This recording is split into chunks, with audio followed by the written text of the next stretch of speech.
Welcome to the Brainstorm episode 71. We're here together. It's our annual on-site, exciting times. FSD V13, Tasha in the studio. You want to break it down? Sure. So Tesla started releasing the version 13 of its full self-driving software to early testers, employees.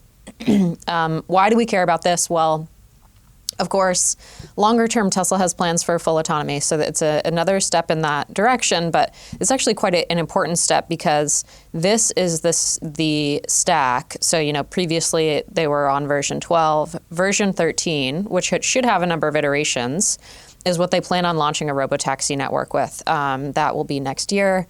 What's different about this than past software launches? The biggest difference is that you can start from park, it can shift, and you can park at your destination. So basically, you're getting the features of like what is actually an end-to-end drive for the first time. All right, Tasha, we talked to a lot of people and a lot of skeptics out there. What do you think are some of the key things that people are still skeptical of with Tesla's ability to launch, and what are the answers to those questions? That's a great question. I feel like often, so to be clear, FSD right now is not perfect, right? And I don't have version 13, but on my car, there's eye tracking technology. There still are interventions, is the summary point. And so I think often people say, well, okay, how are they able to launch when, I still have to take over in these specific scenarios or when it doesn't work in bad weather or something? And I mean, I think a key thing that is maybe not talked about often enough is that they'll likely launch with remote operators. I mean, that's what Waymo does. Mm-hmm. That's what Grous did.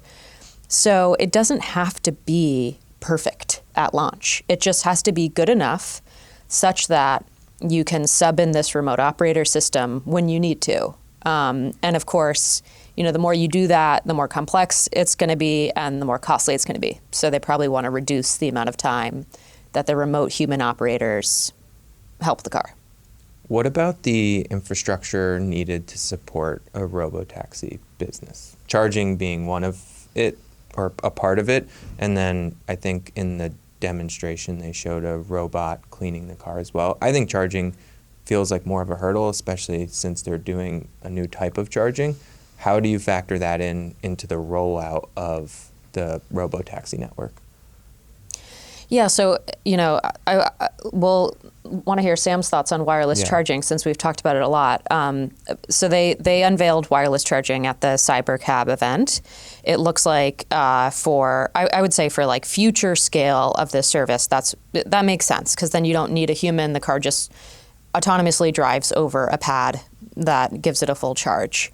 And they unveiled like some, if you look at the specs of what they said, it looks like it would be a pretty impressive experience, although you won't be in the car experiencing it most likely for the Robotaxi service. But I think at first they're just going to use the infrastructure that they have. Mm-hmm. So I expect this to be, humans charging the car, cleaning the car. Of course, in the future, like why not have Optimus do some of that work? But do they need that to launch in one city? Probably not. Mm-hmm. What do you think? Yeah, I mean, I think you leverage existing infrastructure. If you have to hire someone to plug and unplug the vehicles, that's fine. It does sound like, there was an acquisition related to the wireless charging. It seems like they're going to be able to do that fairly efficiently. And obviously, we'll see that roll out. But I think the interesting thing, and we were debating this when they were talking about it, right? Because you had the Snake robot that was going to plug it in. You have Optimus that could potentially plug in a vehicle or not. And this seems to be tying into the Elon mentality of the best part is no part. And so not only is it simple and fewer moving parts that you have to deal with, but you can actually remove those elements from the vehicle itself. Mm-hmm. So, you don't have to have that charging port. Obviously, you have something else, but no more moving parts, probably great for simplifying the vehicle, making it even cheaper. What are there's two cities they're likely to launch in next year? Which are those? So they said that they're launching in Texas and California. You could probably guess that, okay, it's maybe like the... Anaheim. I'm kidding. Yeah, maybe like the Silicon Valley area broadly, and then Austin. Do you think the initial launch and rollout will have current Tesla owners opting in their car to the service, or do you think Tesla's going to bring in some of the inventory they have and put it out on the streets?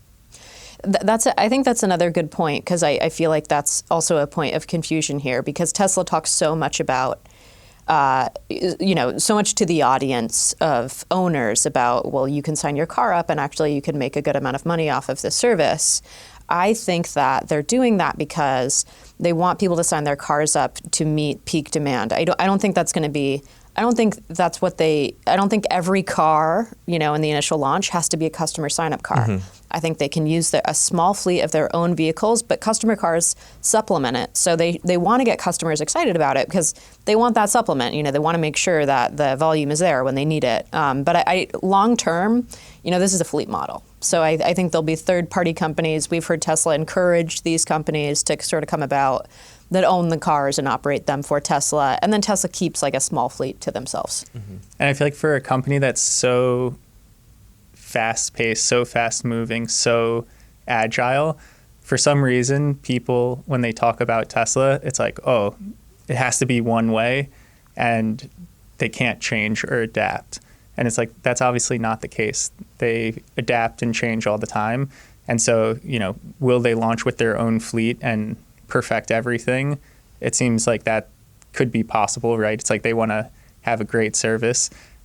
Then exactly what Tasha said, have other people. It's like part of Tesla's strength has been the retail support.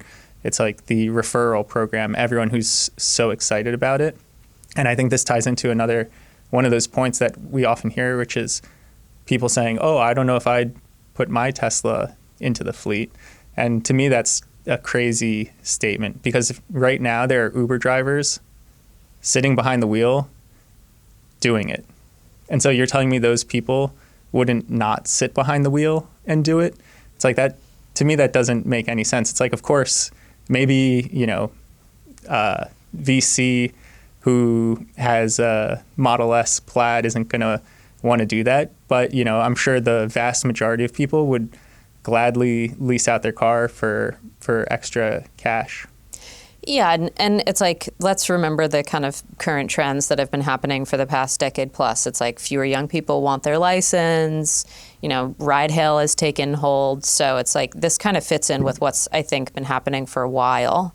And I also feel like the call out to owners is somewhat a call to entrepreneurs, again, to start that fleet model. Mm-hmm. So it's like, okay, maybe you feel like you don't want to sign your car up, but maybe another person sees opportunity in this and they want to buy, 30 cars or something. So I feel like that's a part of it too. Yeah, I think that will be interesting, because it's like in areas where you can set up charging and figure that out, but it's like, for cities, maybe there are some, very go-getter individuals who want to acquire area for charging, and whether it's acquire a garage or partner with the garage and then buy 50, 500 cyber cabs and try and dominate the city. I mean, that's an exciting prospect.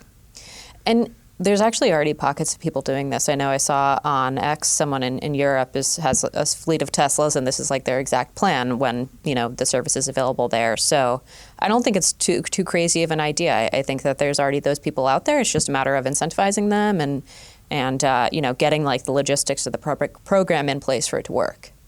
Does the fleet model exist in the current state of ride hail, or is it non-economical because you have a driver in the seat? Are there companies that go out, it's like a ton Uber of is the cars fleet, and then just put right? Okay. Yeah, and I mean, if you think of the New York City taxi medallion model, often it's like a medallion holder and then a lot of drivers, and so, one person holds multiple medallions, and that means multiple cars. So I think like it exists in history. We're in the ride hail space. Yeah, you don't quite see it operating that way today, but I mean, we saw Uber partnering with Waymo they're going to maintain and house cars for the first time. So I think that the ride-hail players are wising up to that. This is kind of the future business model, and if they don't adapt, maybe they won't be around. Mm-hmm. So I think that we're seeing the early innings of it today with what Waymo's doing. And then just speaking of Uber and Lyft, I know Tesla has been very focused on vertical integration. We're building our own direct-to-consumer application. Do you think there's any chance that to reach the consumer, why wouldn't Tesla start on an Uber and Lyft, get people accustomed to autonomous driving, leverage Uber and Lyft, and then just break off once they've reached demand? Well, it certainly seems like that might be Waymo's plan. Mm-hmm. Waymo started their own service, and then they decided to partner with Uber. I think one of the reasons they might have done that is because they don't have a scaled fleet. So in order to offer competitive service times to customers, they probably want to supplement, a larger fleet. But the reason for Tesla not to do that, the obvious reason for any company not to do that is sharing economics.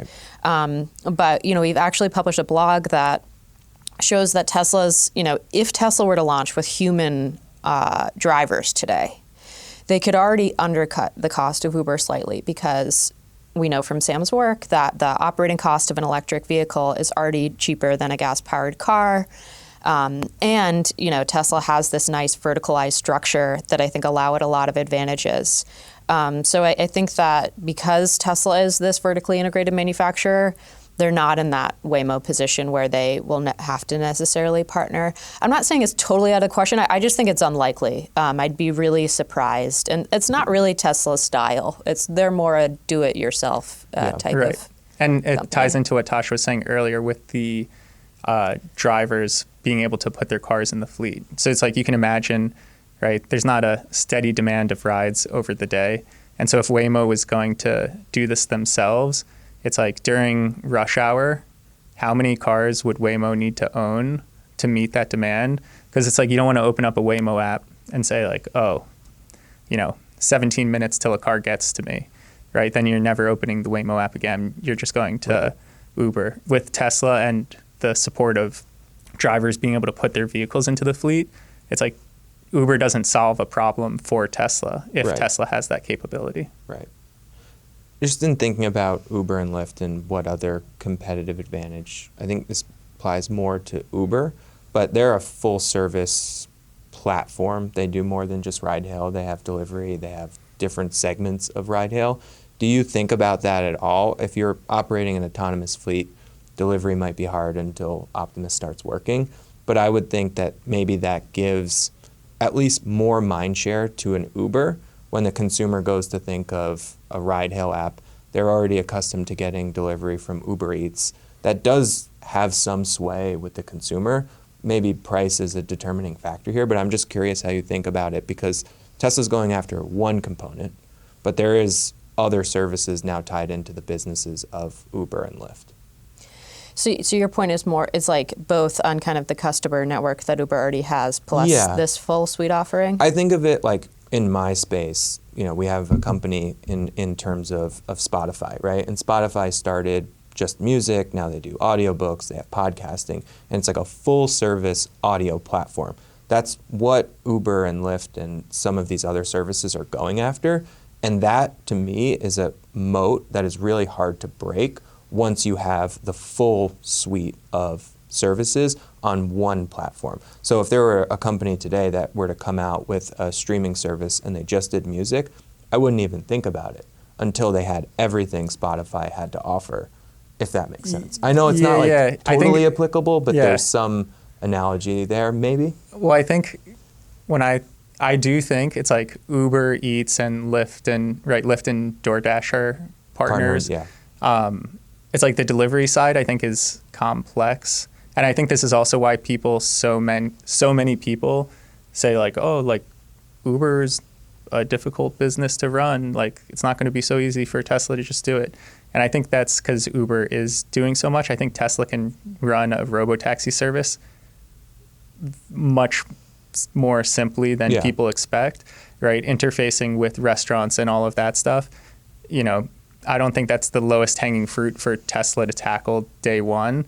But if all of a sudden the delivery cost, because you don't have a driver, is that much lower, then, I think you can erode that moat fairly I agree. well. Yeah.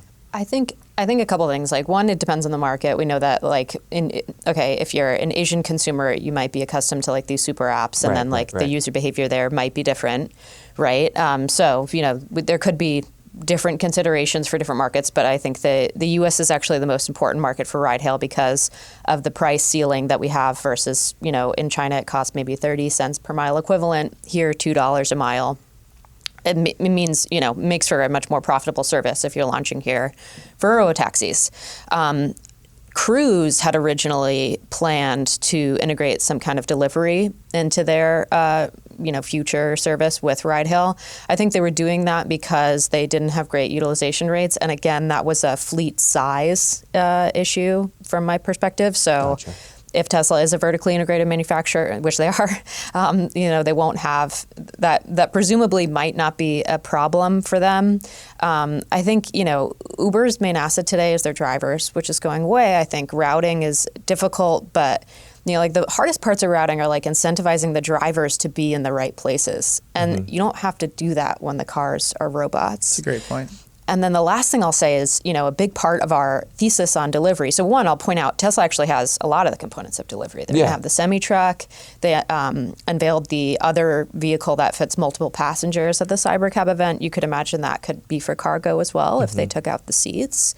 And then for last mile delivery, a drone might make a lot more sense. And then, Zipline, which is in our venture portfolio, they say this all the time. Like, why would you use something that, is like a multi-ton vehicle to deliver something that's like a pound? Right.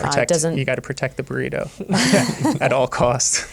But it's, it's an inefficient system today. Delivery's so expensive. It doubles the price of the meal roughly in the US. So I think that you can do that a lot cheaper with a like custom built form factor. So that might just be a different system entirely for last mile. Yeah. I do love delivery though. I will say I'm totally addicted. To delivery. I realized one night, when you go to a hotel, you get room service. These delivery apps, it's basically just room service for the entire world. And once that sunk in with me, I was like, I love it. Well, this gets into a whole separate topic, and you can look at the trends, right? The food away from home versus food at home spending. But we'll circle back, post our big ideas. Yeah. Deck and tie into that. We don't need to go down this tangent today. Tasha, maybe to wrap it up, in our Tesla model, when do we have them commercializing, and do the recent advancements change how you think about that? It doesn't need to be an official, this is a changing of what we say, but just how you're thinking about it. Yes, so we had 60-40% of our simulations because it's a Monte Carlo model, so like 60% of the time, roughly 40, and then a very long tail in the other years. We had them launching either in 2025 or 2026. So it's in line with kind of what we expected that they could do. The real question with any of these players is, okay, they're launching, but what scale do they get to? And again, I think that's the interesting part about Tesla, with the data advantage, the manufacturer advantage that they have, that the scale that we could see from them versus a Waymo, I think could surprise to the upside. And so I'm excited for the next year. I think it'll be particularly like for the average street analyst that sort of has to model this now, but still has a lot of doubts about it. I feel like once you see it with your own eyes, I hope that it sort of like puts some of those people over the cusp, because we believe that it's happening. So right, and you said sell side. It's like even now we're starting to see upgrades, but not necessarily modeling on a per mile basis versus FSD attach, and so it seems like that's that next wave of model adaptation. Exactly. It's a totally different business model, robotaxi services versus selling the full self-driving software. And I mean, we think it's going to be much more profitable. That's going to be almost 90% of the enterprise value of the company over the next 5 years, according to our published model. So I think that's a really important distinction. And again, just getting everyone to wrap their heads around what that service looks like and what the logistics are like. I think a lot of questions are going to be answered in the next year. All right. Thanks everyone for joining us. And next one, maybe we'll do it on the road in a car. We'll try to get our hands on FSD version 13. 13. All right.